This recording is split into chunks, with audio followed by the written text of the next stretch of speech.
ಆತ್ಮೀಯ H16 news ಅರ್ಥಾತ್ ಹೇ ಸೀತಾರಾಮಗೆ ಸ್ವಾಗತ. ನಾನು ನಿಮ್ಮ ವೈಎಂ ಆಯತ್ವ ಮಲ್ಲಪ್ಪ ಜ್ಯೋತ್ ಅವರ ಆತ್ಮೀಯರು. ಉಮೇಶ್ ನಮ್ಮ ನಡುವಲ್ಲಿ ಇವತ್ತ ಕನ್ನಡದ ಹಾಸ್ಯ ನಟ, ಅದ್ಭುತ ಅಂದರೂ ಅಡ್ಡಿ ಇಲ್ಲ. ಗುರು ಶಿಷ್ಯರು ಚಿತ್ರ ಕಣ್ಮುಂದೆ ಬಂದು ಬಿಡ್ತದೆ ಅವರು. ಅದ್ರ ಜೊತೆಗೆ ಇನ್ನೊಂದಿಷ್ಟು ಪಾತ್ರಗಳು ಯಾವಾಗಲೂ ನೆನಪಿಡುವಂಥವು. ತಪ್ಪು ತಿಳ್ಬೇಡ್ರ ಮತ್ತು ತಪ್ಪು ತಿಳ್ಕೊಂಡ್ರೇನು ಅನ್ನುವಂಥ ಮಾತಾಗಿರ್ಬೋದು. ಒಬ್ಬ ಕಲಾವಿದ ಎಷ್ಟು ಎತ್ತರಕ್ಕೆ ಬೆಳಿಬೇಕಾಗಿದ್ದು ಅಷ್ಟು ಎತ್ತರಕ್ಕೆ ಬೆಳೆದಿದೆ ಅಂತವ್ರು. ಆದರೆ ಹಾಸ್ಯ ಕಲಾವಿದ ಅಂದ ತಕ್ಷಣ 2ನೇ ದರ್ಜೆನೋ 3ನೇ ದರ್ಜೆ ಕಲಾವಿದ ಅನ್ನೋಂಗೆ ನಾವು ನೋಡ್ತಾ ಇರ್ತೀವಿ.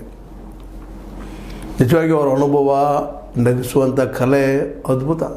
ಹಾಸ್ಯ ಅನ್ನೋದೇ ರಸ ಅದ, ಅದು ಸುಲಭವಾಗಿ ಒಲಿಯುವಂಥದ್ದಲ್ಲ. ನೀವು ಸಂಗೀತ ಹಾಡುಗಾರಿಕೆನ ಕಲಿಬೋದು, ಮತ್ತೇನೋ ಮಾಡ್ಬೋದು. ಅಳಿಸುವ ದುಃಖಿಸುವ ಪಾತ್ರಗಳನ್ನು ಮಾಡಿ ಅಳಿಸ್ಬೋದು. ಅದನ್ನು ನಗಿಸುವಂಥದ್ದು ಮಾತ್ರ ಸಹಜಜನ್ಯ. ಅದು ಬರೋದು ಭಾಳ ಕಷ್ಟ. ಕೆಲವು ವ್ಯಕ್ತಿಗಳು ಕಾಣ್ತಾ ಇರ್ತೀವಿ ನಾವು ಅಂಥದ್ದನ್ನು. ಅಂಥವರಲ್ಲಿ ಒಬ್ಬರು ಉಮೇಶ್ ನರಸಿಂಹರಾಜು, ಬಾಲಕೃಷ್ಣ ನೆನೆಸ್ಕೊಂಡಾಗ ಅವರ ಮಟ್ಟದ ಇವು ಒಬ್ಬ ಹಾಸ್ಯಗಾರ, ತಮ್ಮ ಬದುಕನ್ನು ತೆಗೆದವರು ಮತ್ತು ನಾಟಕ ರಂಗಭೂಮಿಯಿಂದ ಬಂದಂಥವ್ರು, ನಾಟಕಗಳಿಂದ ಬಂದಂಥವ್ರು. ಗುಬ್ಬಿ ವೀರಣ್ಣ ಕಂಪನಿಯಿಂದ